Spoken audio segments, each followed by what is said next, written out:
Hello, my name is Max Marbles, and I'd like to welcome you here to the bindery today.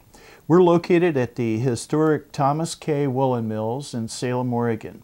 In the 23 years that I've been here, we've picked up a number of tips and procedures that we hope you will enjoy learning in this presentation. Thank you.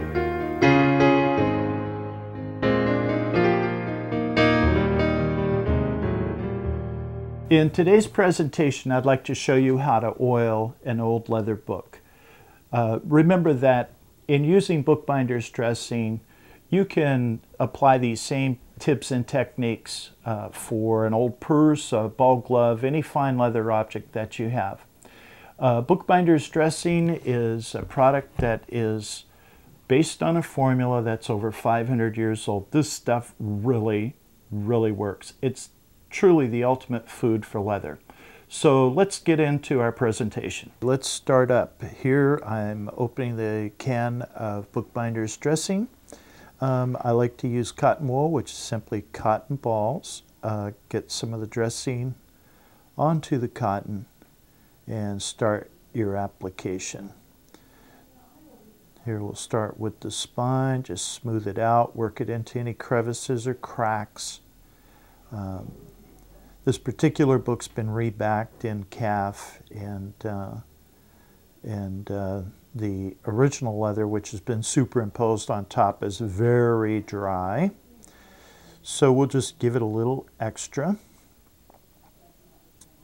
And once that's on the leather, it'll start immediately absorbing into it, leaving just a fine little film of beeswax on the surface. Here we're being really careful around the edges not to touch the paper. We want to make sure that the oil does not get on the paper and stain the paper. And the front cover, another liberal amount of the product. I say liberal, these small cans that I sell are good for dozens and dozens of books. The can will last you forever. Okay, here we go. That looks pretty good. And here is a point where we want to go inside the book and do what's called the turnarounds. That's where the leather rolls over the edge of the board and on the inside of the board. You'll see I'm being really careful here not to touch the applicator to the paper on the inside. Extra margin of safety would simply be to put a piece of wax paper between the two. All right, time for the back cover. And get some more on there. This particular book is mid-19th century family Bible. It required a lot of page work. There are a lot of pages that were out, and as you may have seen from the beginning, the leather was in really sad shape, but you know, it's ready for another 150 years now. That's no exaggeration. Again, working the oil into the leather and get it all in there. And we're nearing the end of our application.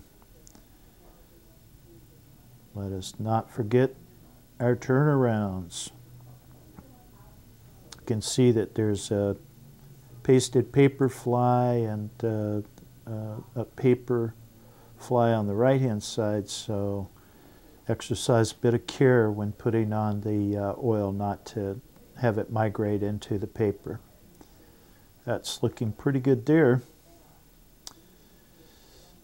All right, just to touch up on any of the more dry pieces. And I think we're going to wait now for about an hour until we get to the next stage, which is buffing. We're back now. After about an hour, we've let the oil absorb into the leather with a small deposit of beeswax on the surface. You'll see here a piece of cotton, terry cloth cotton, that I'll be using for buffing the book. Now, when buffing the book, the most important thing is don't abrade the surface. You want to use a little bit of pressure. It'll set up the wax to a lustrous finish, but at the same time, I mean, you want to be very careful and not be dragging the surface of the leather so hard that it starts to peel. It doesn't take a lot to get this to set up. Some areas, like the spine, are going to be a little bit more delicate, maybe than the front and back cover, because of their exposure to air and light over much more time. But just use your discretion in how much you do with your buffing. Now, let's not forget our turnarounds. We'll just go in there, pick up any of that loose oil, and start to get our beeswax set up for it, so for a little bit of shine. This book is looking really good right now, and with the rebacking and everything, there's no reason why this book can't last another 150 years before the next bookbinder does a restoration job on it. Okay, you've been seeing me using the Bookbinders Dressing. It's a great product. I hope that you'll enjoy using it on all your fine leather, not just books, but or everything from a motorcycle jacket to a fine purse. I hope you've enjoyed our presentation today. I've had a really fun time showing you a couple of different things that we do here. And I'd like to also invite you to come by our websites. I have two of them. One is the bookbinding website. It's maxmarblesbookbinder.com. And the Bookbinders Dressing site is bookbindersdressing.com. Anyway, thanks for coming by. We'll see you next time. Bye-bye.